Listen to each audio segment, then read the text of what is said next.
Advice I wish I'd have had when I started working in the performing arts industry, I think is around just don't take it for granted.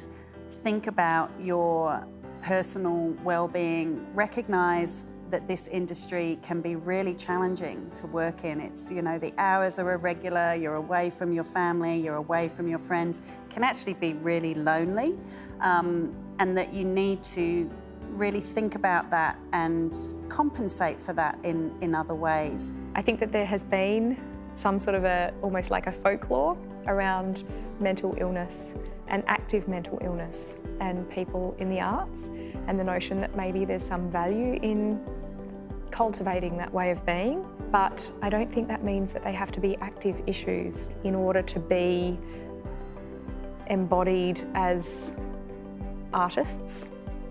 One of my personal mottos is my mental health above everything else.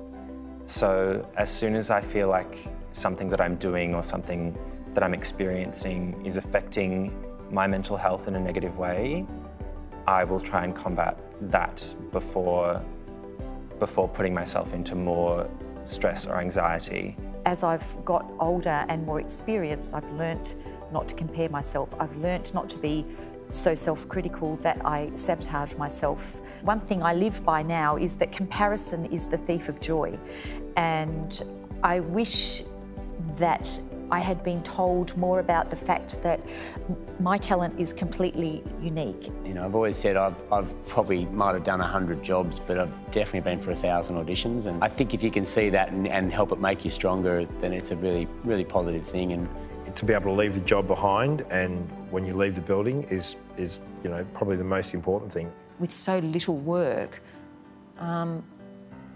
you've just got to make sure that you've got a well-rounded life. We're all in it together, and mental health is as important as any other element of health. Mental health is like brushing your teeth. You should be doing it all the time. As a starting post, therapy is, it's a gift that we can actually give ourselves just to relieve a lot of pressure. I think that being in community and communication with other practitioners in the arts is absolutely essential, because unless you work in that field, it's very, very hard to explain the certain stresses and the particular highs and lows that come along with being an artist that works in live performance. One of the things that I do to promote positive mental health and well-being is mindfulness. Probably the number one benefit of mindfulness is an ability to recognise, to observe my own thoughts, and particularly those associated with, you know, the self-doubt or the questions of, am I enough? Am I giving enough of myself as an artist? I really like to run, making time to spend time with my family. I also really like doing yoga and Pilates and meditating, so lots of really active ways of trying to do that for myself.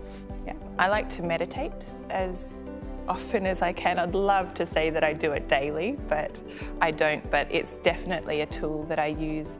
I feel really fortunate that I've got a family, and I think that kind of keeps me real and grounded. I garden. I love my garden as I'm getting older.